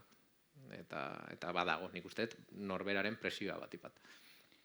Bai, nik nire kasuan, nire urte asko dara matat. Ja, dorsal bat ipintzen, ja, elitean deitzen duten nire ustez, ja ez nago elitean. Eta, aiatzen da, ja, garai bat, nire kasuan, presioa dela justukoa, badakit, etxe heltzen aizenean, etxekoak berdinak izango direla, astelehenean lanera jongo naizela, eta listo, ez? Baina, ulertzen dut, Jokinek esan duna, ez dela okarrikan profesionalak edo markak, askotan da, Salomonek igual ez du nahi, baina beste marka bat etorriko da. Nik uste dela, askotan gure buruari o gure auzokoan onena izatea, askotan txarragoa da, markak jartzen dizuen presioa baino. Norberak, o bere inguruak, o bere entornoak, lagunak, jartzen dizuen presioa txarragoa izaten da, markek jartzen dutena baino. Baina, urteekin ere, nik ikasi dut,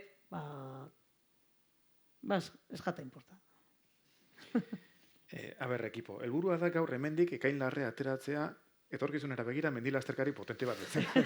Eta horrelako mezuak ematen baldin badizkieu, igual bita pentsatuko ekain. Bai, bueno, mendixian izen ezarren nibe nervioso jartzeko izen naiz, beti, karrera horretik. Oin jau eta irudaten dut, baina artean nik importantzia mute jaten karreretan, igual askotan nerbixuak igarri eta rendimentua ez dut honen eukitzen. Eta batzutan hoxe da, norbea jarritxako presinua, ero asko jota anaia jarritxakoa. Baina... Eta ez duen jata esatia, baina malendek arrazia duka nik egin duten lasterketarik onenak izan da, ni posik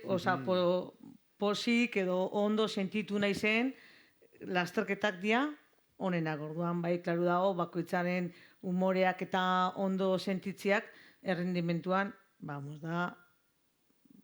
ez da gehitzen, baizik eta biderbi egiten du.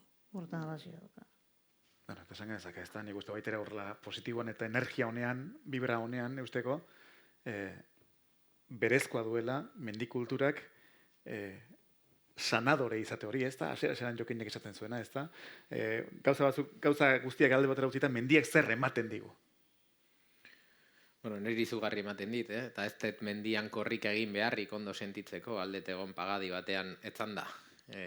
Mendiak lasaitasuna, mendiak ez dauka jabegorik, beraz norberak erabakitzen du nundik igo, nundik jetxi, nun egon zer egin, ez da tenis zelai batean zuk, pagatzen dezu ordu bete eta daukazu ordu bete. Sare bat daude, arau batzu daude, mendiak ez dauka araurik, ez dauka norabiderik, aldezu alde batetik bestetik, edo sasitartetik, inorrik ez dizu baldintzatzen. Orduan gauz berezi batzu ditu agian mendiak eta itsasoak bakarri dituztenak, eta ez gara konturatzen zergatik gauden gustora mendian, baina da norberak hartzen ditulako erabakiak, erabaki eskubidea, erabat personala delako. Bate egongo da gustora eserita, liburu batekin, beste egongo da korrika sufritzen zakur bat bezala, beste bat oinez, bokailoarekin, denentza dago lekua mendian. Ez daka jabegorik, ez daka ordurik, orduan gauza asko ditu, denona da, eta horrek egiten du persona zoriontsu egotea mendian, nire ustez. Nire filosofiarekin bat eginek. Bai, ya está. Bai, amen. Ez da, txaloiteko munda,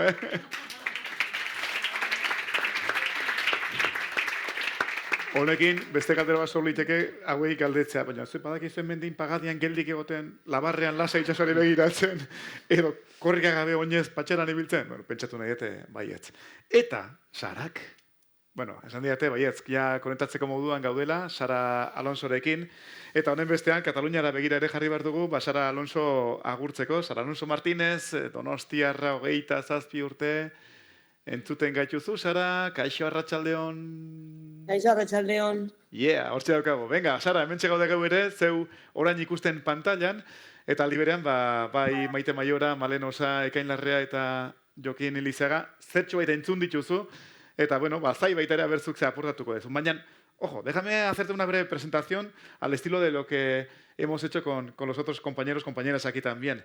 Representando al Team Axix, que claro, abro paréntesis, esto se anunció hace 3 años y los 3 años, la tercera temporada se cumple con esta. Así que ahí ya nos vas a solucionar quizá los puntos suspensivos, aclarándonos algo. Bueno, hasta aquí puedo leer. Resultados, el currículum de Sara Alonso. Ya en el 2022, cuando ya empieza a realmente brillar en el trail running, tercera en las Golden Trail Series, ganaba entonces el maratón du Mont Blanc de las Golden Trail Series, no de la UTMB. Tercera ya, primer podio en la Zegama Aizkorri con un brillante 4:26:40 y a partir de ahí pues todo el florecer. Copa del Mundo en 2023, Calamorro Sky Race de Copa del Mundo también en 2024, vencedora el año pasado en la Zegama Aizkorri, wow, con 4:27:25 y segunda en la general de las Golden Trail Series y este año ya lo íbamos enmarcando, ese personal best en la Zegama Aizkorri con 4:25:51 para un tercer puesto. Ganadora en la Calamorro Ultra o la Calamorro Race de la Copa del Mundo, otra de la Copa del Mundo también al saco con Acantilados del Norte, un currículum que no termina ya, pero un currículum también de hechos que hacen que ahora mismo estés ahí en casa y no en el europeo con cólicos. Cuéntanos qué tal estás, Sara. Bueno, pues mira, justo, bueno, lo primero que has dicho, bueno, saludar a todo el mundo que está por ahí. Y lo de ASICS, este es mi cuarto. El año pasado ya renové contrato, entonces este ya es mi cuarto. O sea que bueno, por lo menos otros 3 años estaré con ASICS. Y bueno, sí, la verdad que me pasan cosas bastante curiosas. No sé, sobre todo lo de la vaca, cuando se lo conté otro día al médico no se lo creía, pero bueno. Y justo acabo de venir esta tarde a hacerme un TAC y parece ser, es que ayer anoche hice como una orina muy negra, de muy mal rollo, que casi me voy a urgencias, y parece ser como que era la piedra deshecha y hoy en el TAC ya no se veía nada, entonces pues acabo de venir de correr ahora mismo, o sea que estoy contenta. Vale, qué guay. Bien, buenas noticias, nos alegramos. Sí, porque nos tenías preocupados. Cierto que tenías aquellas otras anécdotas anteriores, tanto de la vaca, el encuentro fatal con el encuentro en la montaña con una vaca que la revuelca y anteriormente aquel episodio también en el que te marcaba aquella enfermedad justo en horas previas a la Zegama Aizkorri 2024, en la que tampoco llegaste a a poder participar muy a última hora, pues parece que estés gafada, tía, no sé.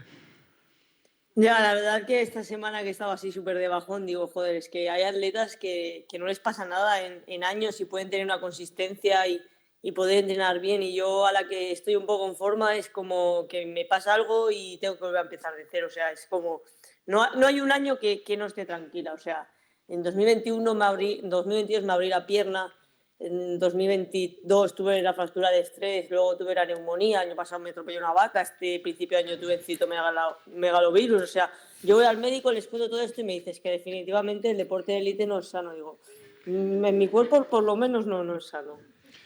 Y ya directamente hablando de tu grandísima amiga Malenosa, ¿qué te la jugó? Vaya en el Cegama Ezcorri, te adelanta, ras, mete la sexta y termina en segunda posición para tu tercera. ¿Cuándo y dónde se la vas a cobrar? La OCC. Anunciamos que ambas estaréis en la línea de salida. ¿Vai, está, Malen? Bueno, eso espero. A esta semana yo ya estaba en plan, Que sí, que guau, ya verás. como no salga la piedra yo ya no llego. Porque ya han metido 60 kilómetros y yo pensaba, es que si no me pongo a entrenar ya, en 3 meses no llego. Bueno, con todo estamos hablando también aquí en esta mesa redonda, entre otras cosas, de la profesionalización que está llevando a cabo y en la que sois muy presentes ahora, tanto Malen como tú, como los reflejos de lo que está sucediendo en las carreras por montaña, en el trail running. ¿Tú te sientes pro?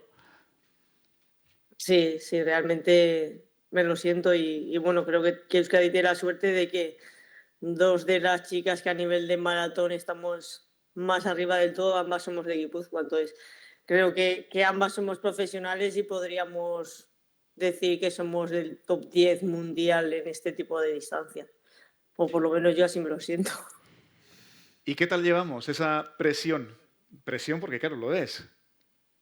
Pues cuando van bien las cosas va de maravilla. Tienes igual un poco la presión de las expectativas de la gente, pero por ejemplo yo esta semana decía, es que estoy ya hasta las narices de caer y tener ahí como la gente preguntándote las marcas, los objetivos llegando tan cerca, contando los días que restan para tener que estar la OCC porque tienes que estar en UTMB, es como que no puedes faltar y es como, pues no sé, tengo una piedra sana, no, ya está, no puedes. Y en cambio te agobias muchísimo porque al final cuando tu vida es solo entrenar y no puedes entrenar y tienes todo el tiempo del mundo solo para comerte la cabeza, todavía es peor. No vas a una empresa y saludas a la gente y cambias un poco el chip. O sea, estás todo el día solo pensando y dándole vueltas a eso. Entonces, pues a veces tiene sus ventajas, pero a veces también lo pasas mal. Sara, hay un dato en vuestra presentación individual que tenía preparado y que da, yo creo que, fe de lo que se cuece hoy en día en el trail running, también en el deporte, pero sobre todo ahora ya en el trail running, y es el dato de redes. Instagram está dobla a todos. 163.000 followers en Instagram. ¿Qué les das? ¿Qué nos das? Pues no sé, yo realmente me acuerdo cuando empecé en 2021 así, que conocí a mi entrenador y desde el principio me dijo, tú si puedes, vete subiendo cosas en las redes, que en trail running es bastante importante. Y realmente me acuerdo que me lo dijo, pero tampoco le di mucha importancia, solo que me salió bastante natural de por sí. Y luego me hice muy amiga de Biel Rafos cuando ahí estaba en Salomón, España, y entonces entre los dos grabamos un montón de contenido y empecé como a crecer como muy rápidamente. Y luego es verdad que yo entiendo que hay gente que no ha nacido con las redes sociales y puede costarle, pero a mí me ha salido bastante fácil todo. Y por una parte sí como que lo veo por un trabajo, porque hay veces que es como que me obligo a subir contenido, pero no me importa, o sea, me gusta y siento que bueno, que cuanto mejor lleves las redes también, cierta manera, aunque suene mal, también puedes llegar a ser más profesional o puedes llegar a ganarte mejor la vida para tener luego pues mejores oportunidades para competir, para viajar, que te inviten a carreras, etcétera. Entonces, bueno, yo siempre que digo que mi Instagram es un poco como mi diario deportivo personal, a nivel de personal, pues tampoco cuento toda mi vida con mi pareja, quiero decir, pero a nivel deportivo pues voy contando mis altibajos, que pues la verdad que mi vida tiene bastantes altibajos, no es bastante neutral. Y creo que esa transparencia o naturalidad que intento al menos demostrar por las redes sociales es lo que la gente le engancha de mí, de que, bueno, que somos personas, de que tenemos nuestros momentos duros, nuestros momentos bonitos.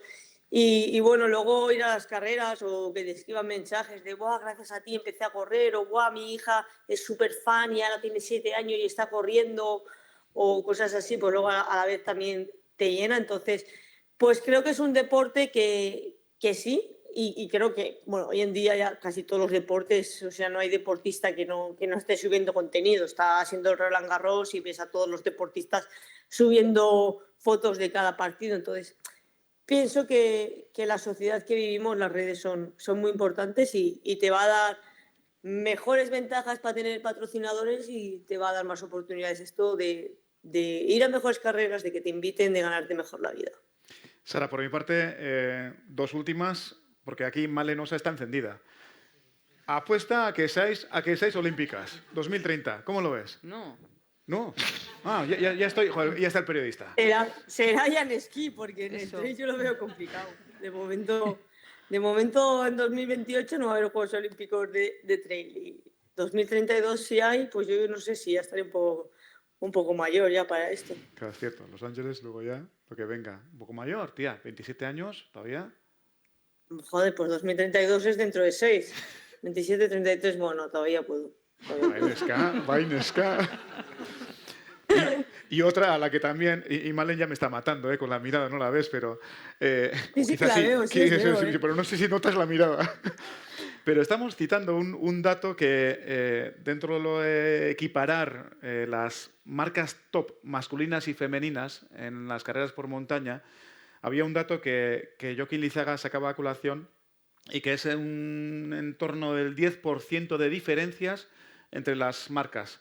Toby Alexander-Swan ha estado cerca, muy cerca de esa marca, no cerca, sino que ha estado ahí en esos márgenes.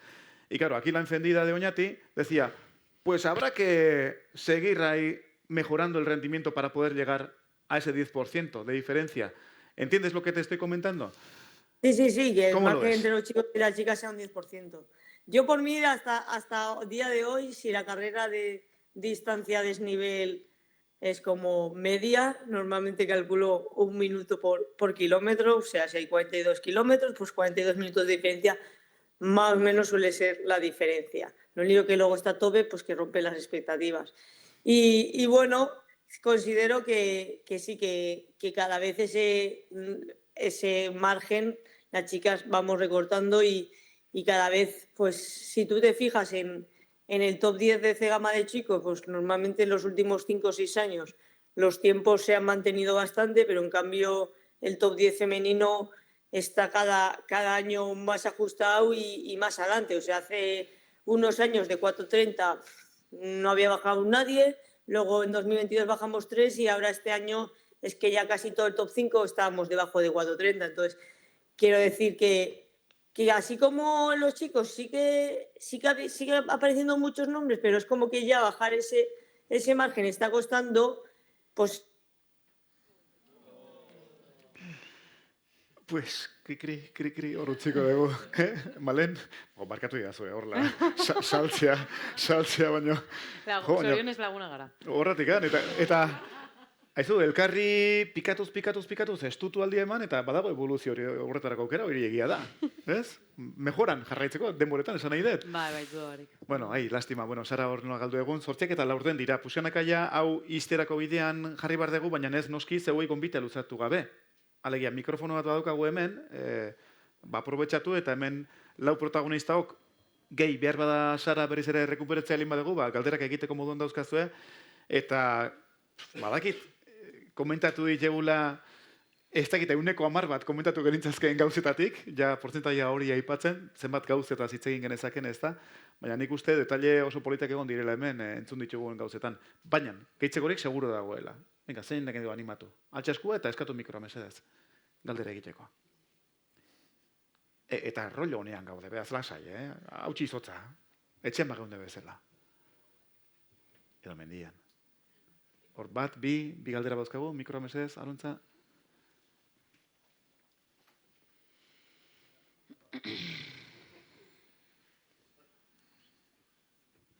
Eskerrik asko. Kaixo Arratsaldeon eta eskerrik asko.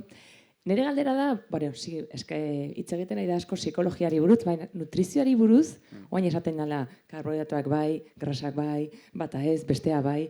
Hori badaukazut ere, psikologo bat, ez dakit daukazuten, nutrizionista bat badago ere bai, hortan ja, ez dakit esperimentatzen nahi da, no badakizuten, edo nola entzuten nahi da noen Kilianek karbohidratoik ez dana grasa, beste batzuk dana karbohidrato maratoia 2 orduta gutxiagotan dana karbohidrato zan.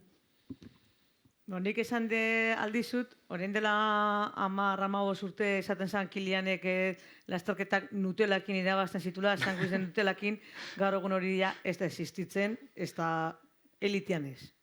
Bai, dago porcentaje handi batek, kalorikari porcentaje handi batek darama oso kontrolatuta, karbohidratuak, grasak, azukriak eta dago oso kontrolatuta. Gure garaian, esaten dizut. Bazan, alzana. Gaineratzerkorik? Nik pixka bat galdera horri pixka eta hausnartu nun, zegam aurretik, ondo diozu bezala, Kilianen fisiologo, nutrizionista edo delakoak eta Manuel Merillasenak berdina dira, eta orain ari da jorratzen, agian kirol errendimentuak daraman aurkako bidea, ez da? Kirol errendimentuan, bai txirrindularitzan, bai atletismoan, bai futbolean ikusten da. Azukreak jaten dira, erabat, ez da? Hemen anuetan ikusten dugu, nola, ez dakit, Odriozola izuratu adonean, 10 minutu faltan gel bat pasatzen dioten bankillotik, ez da? 60 gramo hidrato sartuaz, edo iska gutxio, baina, bueno. Eta Kilianen mediku honek ari den bultzatzen gantzen bidea, ezta? Bere teoria errendimentua baino gehiago osasun aldetik doala, uste dut. Orduan esaten du kirolari batek errendimentua urte askotan mantentzeko osasuntsu egon behar duela. Eta orduan bere jakinduriak esaten dio azukre horiek konsumituz osasuna galduko duela kirolari horrek, ezta? Eta ordoa, ez da, osasuna galduko du, ez dakiz epetan. Galduko balu 4 urte horietan eta €1.000.000 irabazte baitu, azukreak hainbesteko kalte igual ez lioke egingo. Irabazten baitu diru gutxi eta epe motzean bukatzen bada bere errendimentua, agian grasak jatea hobea da, ez da. Berak aipatzen duena da, gel horiek edo azukre konsumo altu horiek sortzen dutela esteetan ultzera bat, ultzera horrek gero konpontzea zaila dela, hor sortzen dituen erderaz zikatriz, euskeraz aztu zait. Horbainak, ez direla errekuperatzen esteetan, este horiek gero ziurrenik tumoretan sortu daitezkela, eta orduan epe motzeko errendimentu horrek sortu ditazkela arazo larriak osasunean, ez da. Kilianekin hori errex lortzen duzu errendimentua, orain dela 2011an Nutella gozaltzezun ordu laurden lehenago, karrerak baino potetik horrela, 10 minutu lehenago, eta irabazten zuen, eta orain gantzak janda ere irabazten du normalean. Besteekin hori egingo balu, ez dakit emaitzak berdinak lirateken edo ez, baina bai ari da osasun arlo batetik lantzen, ez da. Sararen kasu aterako bagenu, berak justifikatuko luke giltzurrunaren gaitasun azukre konsumoak giltzurrunean sortzen ditun deshidratazio horiek sortu diote larria. Hemen daukagu, Sara berriz ere esan diate konektuta daukagu. Berak justifikatuko luke alde horretatik, ez da, Sararen suerte txarra, fraktura por estres bat, seguruna hilerokori gabe egongo zelako epe luzean, ezurra degeneratzen juten da, eta ustura bat ukitzen duzu estresagatik. Seguruna justifikatuko luke zegama bezperako pneumonia agian ez dakiz zer izan zuela, orain giltzurrunarena ziur justifikatuko luke deshidratazio eta azukreen konsumo estea inflamatu egiten da, estea inflamatzen den momentua da odol gutxien, jariopen gutxien daukan momentua, zu toperagoa zenean odola iritsi behar du birikak, bihotza eta giharrak, beraz estera ez da iristen odolik, eureko 3 edo 4 jaisten da, esteari sartzen dizkiogunean, 100 gramo azukre orduko, este horrek ez daka gaitasunik hori xurgatzeko, eta orduan inflamazioa handitu egiten da, eta horrek sortzen ditu kalteak. Bera, teori hori arita bultzatzen, eta epe luzeko errendimentu bat bilatzen edo, hori da medikunek diotena. Orduan, Kilianekin froga horiek egitea erresa da, ekainekin egingo balituzke, eta lortuko baluke 15 urtean zegama irabaztea, la hostia izango litzateke, baina, bueno, ez dakit egia da, pentsatzen dut, realeko mediku, fisiologo eta ez direla ez jakinak izango eta gela konsumitze baituzte, inkaltegarriar ez dela izango, seguruna. Baina bai saltzen du osasun integral baten bilatzea dela helburua edo. Gero aldiz, maratoian 2 ordutik jeisteko, aipatu zuten, bigarrenak botella bat ez zuela hartu, eta han 11 gramo edo 19 azukre zerela, eta azken 2 kilometroetan hori hartu balu, agian berak egingo zuela irabazle, ez da, ari geha kalkuladorakin, ez da, 15 gramo azukre horiek ematen dute ez dakize energia maila, eta horiek hartu ez zitunean, 10 segundu montelago egin du, ez da. Eta kasualidadea da, baina Meriasek, dirudienez, zegaman, 8. kilometroan, 1200 kaloria gantz zituen flasha ez zuen hartu. Eta berak eragozten dio, konsumituko balituzke energia gehiago ukiko lukela eta emaitza hobea izango litzakela. Beraz, garantzia daka, jateak eta azukreak edo gantzak edo, baina gorputzak behar du energia, baitetik, energia hori ez badezu sartzen, motelago jun beharra daukazu. Gaur egunia denak azukreetatik doaz, uste dut, ez dakit. Bai, nik kasuan bai. Karo, zizetako zu, horreko lezio bat agio. Jakin, Sara altzera bertzere konektatuta daukagula, hor beste galdera bat ere bagen neukan. Mikrofona eskura dabil, hemen txeda bil, mikrofona, bai.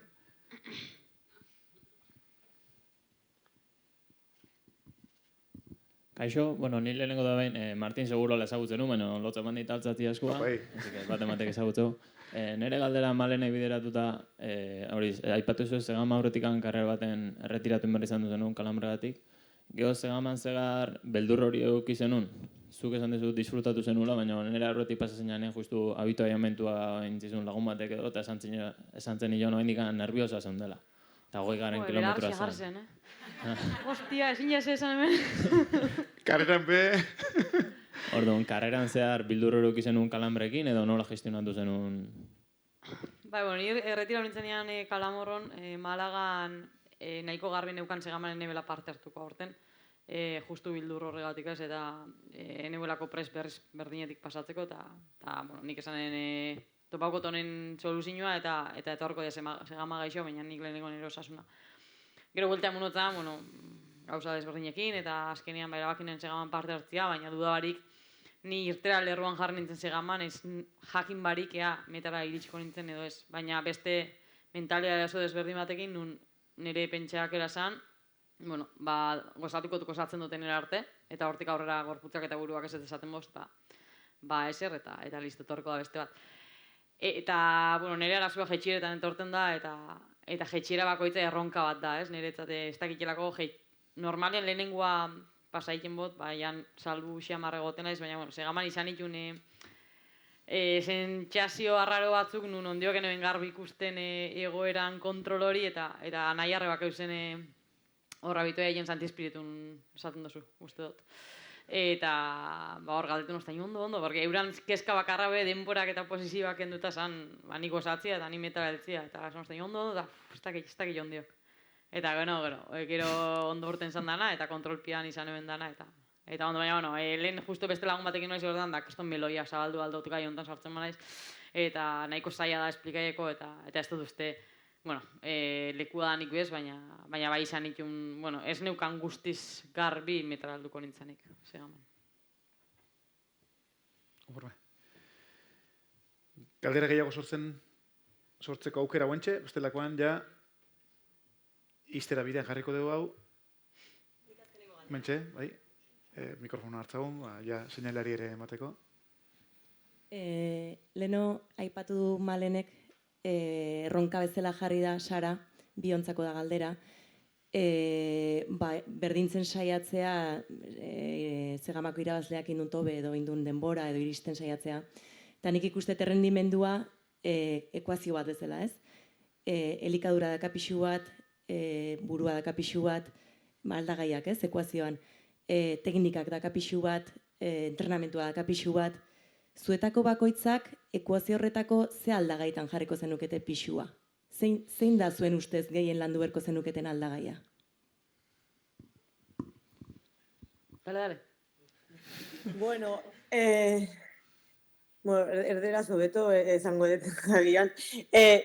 Pues para mí yo creo que a nivel psicológico nunca lo llevo a trabajar con un psicólogo, pero es verdad que pues, al final he sido bastante joven desde que soy profesional y he sabido siempre gestionar muy bien la presión externa. Al final, yo que sé, una C-Gama es un evento multimillonario de personas y luego además en Euskadi todavía tienes mucha más presión. Entonces, yo a nivel psicológico creo que he sabido llevar bien la presión siempre.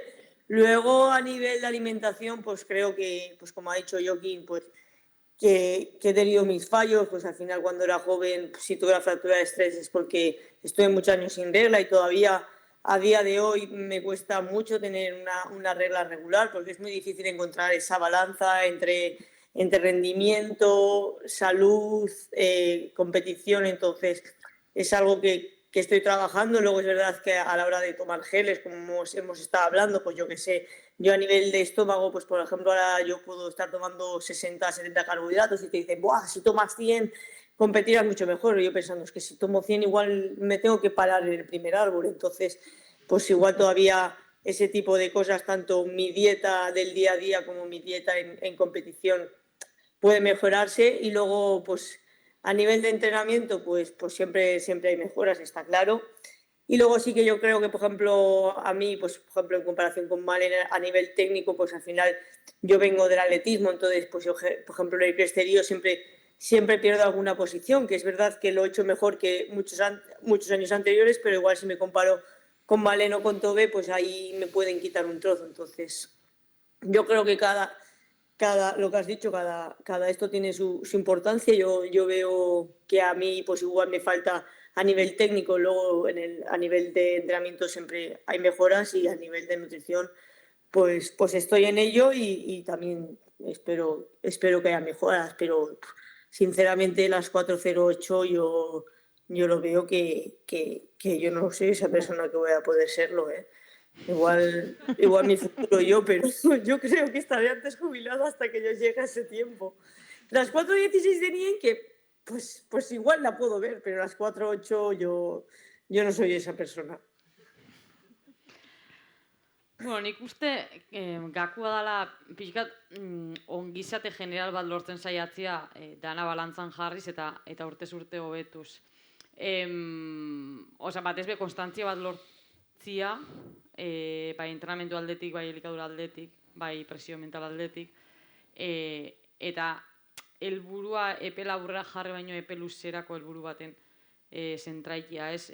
Nik, bueno, suertez edo, oso talde on batez inguratu nintzen oso hasieratik, nire nutrizionista, nire entrenatzaile, nire psikologo, nire mediku, eta, bueno, nire rendimendua zaintzen dago, baina batez be nire osasuna, eta beti iziten du edo begixa betiako jarritea etorkizun luze baten, ez? Orduan, nik uste gakua hori dela, etapak errebarik lanikia, eta naiz eta urtez zure rendimendu onena lortzen saiatzen etzaren arren, badakozurako fokua, probat etorkizun luze batera begira jarritea, beti datoso bekuntzak, eta nik hori nire begixekin ikusi dut, eta urtez urte nabilo betzen naiz, eta nire bertxio honena, hemendik 10 urtera lortu nahi duten, ez? Orduan, nik uste klabia dela inguru egoki bat lortu eta ongizate general bat lortzia, gero detaile bakoitza landuz, dago kixon momentuan.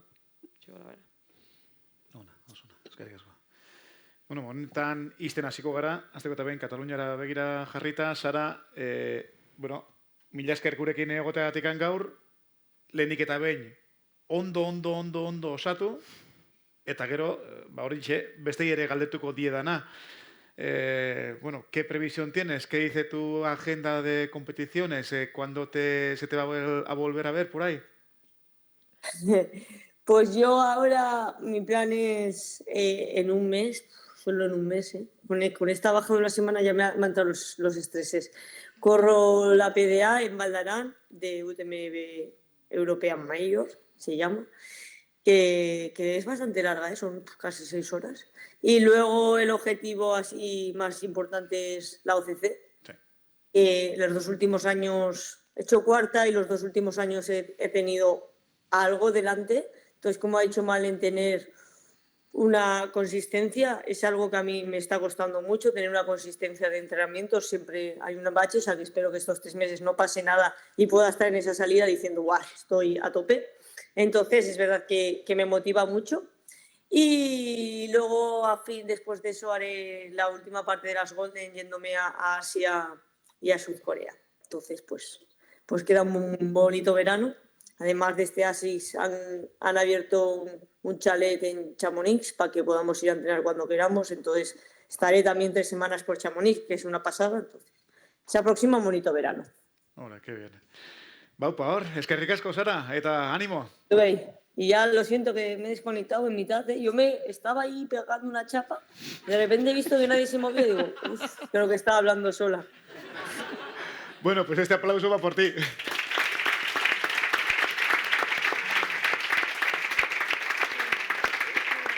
Agur, Sara, agur. Bueno, zeunak lehen pixat aurreratu ditugu, baina kompetizio mailan eta zeure nobedadea maite izango da, datorren asteburuan bazaudela dortsaltxo batekin. Eta, bueno, hortik aurrerakoan nik uste lehena den helburua da osatzen jarraitzea, ezta? Nire helburua momentuan da gainera kirola egin ahal izatea intensidadean. Ez dukerako hau anekdotikoa da, Jokinek esan du moduan, ez gera konformatzen, behin dakasunean hau gehiago nahi duzu, hobetzen nahi dut, badakin diren marketara enezera sekunan helduko, baina, bueno, dagatzen baditanka bintzat, uda eta gero, berriz ere, omanera entzen nahi zen, abenduan, eta arantza horak entzen duten, gertatutako gero, uste, bueltatu behar ikusten dut. Hirugarrena nahi da, nestak berriz erean omango garaipen hori lortzeko bidean. Balen, zeukere ja desente argitu dizkiguzu, ezta? Mendikan OCC-erainoko bideak, ez dakit gero Sarak ere kontatu dizkigu, gero atzetik ere zer etorreko diren, zeu? Nik hori OCC-era arte lehenengo hile bukaren labaredora fango naiz, 40 kilometroko hau itxera, tartian beste lasterketa bat ingot Goldeneko zirkuitokoa eta helburu nagusia edo fokua OCC izango da nire kasuan be, eta nik egisa esan OCC-tik aurrera ez dakiz pasauko da nire bizitzaken. 61 kilometro horreik nahiko luze geratixat, printzipioz, baina, bueno, hor dakote gorbeia buruan bebai, beti nahi izan dotin eta gauza bat eta beste ez nahi inoiz egon bertan lehiatzen, eta hori, nahiko kutxuna dut. Baina, bueno, nahiko airian, abuztutik aurrera, nahiko airian, ez dakit noiz moztuko ten denbora lixa bebai neguan zentraien azteko, bueno, OCC artekoa garbi eta hortik aurrera, aproa gorputza entzun eta ikusiko da. Gorbeia ez nezu eta break, Gorbeian atera zinen nola, pum! Gorenera, aldakoatean podiumen nola saldu zen gaztetxo bat, bai, oinatierra da, eta malen osata. Eta horrik ezagutu ginen. Bai, ze politia. Bai, horregatik esaten dut, 21 kilometroko lasterketa hori izan zen nire lehena, eta han ikusi neben bai, asko usta izatela hau dana, eta kasu honetan 22 edo Skyrace-era itzultzeko guakin, aurten dan urtia. Oso, no? Sky Race eta OCC eta Golden Trail eta dena da jerga bat. Ez dakit zertaraino zuk zure atletismo ikuspegitik ekain hori dena horrela ondo asimilatzen dezu, zuk zer? Bai, pixkat entzun da nipe, Bai, oin lehenengo piztia itxeko asmoa neukan, molestia txiki batzukin nabil, da ez dakit, baina berez asmoa hori da urten. Eta gero probatzen egot igual distantzia luze txuotan, behobia behitzeko asmoa daukat. Hori hemen referentzia bat izen da, probatzeko gogoa. Eta gero, gaur esandakua balantzan jarrikot eta pentsaukot mendira pasa bero ez. Hombre, ja jarri zaitugu, Ondo, ja ikusten dut, Garai batean garindarrak eta bain. Etxeko tarrak antzulatikan. Jokin? Bueno, nik mini gabe jarraitzea bizitzen, eta, bueno, lehen aipatu dugun bezala, kirolaria izan naiz, eta ase ezinakea kirolariak. Eta, bueno, horrek kalteak ere sortzen dizkit, ezta? Korrikaekin ez banu, seguruna mini gabe jarraituko nuke bizitzen agian urte batzuk, edo hilabete batzuk, baina ja hasi naiz korrika, eta korrikak aukera ematen dit mendian pixkat ibiltzeko, eta, bueno, horrek sortuko dit, beste hilabetetxo batean, obitan gai banaiz korrika egiteko, seguruna dorsal bat jartzeko desioa ere etorriko zait, eta, bueno, burruka horretan, ez da, urte asko da matzat, burruka horretan. Konformista izan banitz, agian, ez dakit, beste bizi lasaiago bat eta eramango nuke, baina hortan ez dedik hasi, eta, bueno, estropoz estropo, hor, ez lehengo bizitza eukitzen, baina, bueno, niri betetzen didan nahi horrek, nahi nekatzea gustatzen zait, berdin zait korrika segan edo egurra pilatzen, nekearen bitartez lortzen dut ondo egotea, mendiaren bitartez lasai egotea eta paketsu, orduan neke hori bilatu nahirik, korrika egiten zait atseginena, eta hor burruka horretan, ez da, noiz arte, ez dakit, aspertu arte. Real Sociedad Fundazioaren eskutik Corner jaialdia, eta Corner jaialdian gaur egun berezia kultura, kirola, eta inaundi batean baitere mendi pasio eta mendiko kultura. Aintzat hartuta, trail runningan gaur Maite Maiora, Malen Osa, Ekain Larrea eta Jokin Elizega, Sara baita ere Alonso eta Manu Merilla sortu zaizkigo. Txalo handi bat, mesedez, bera.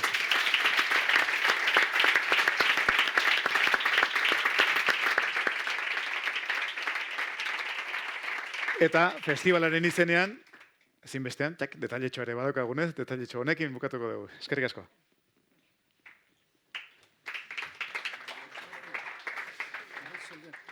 Mesera batean goiazu, eso ba...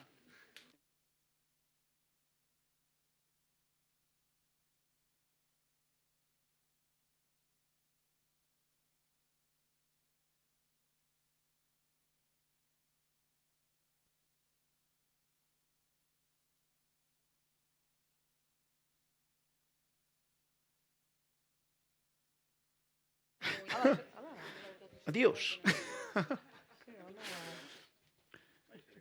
Venga. Bai, bixe.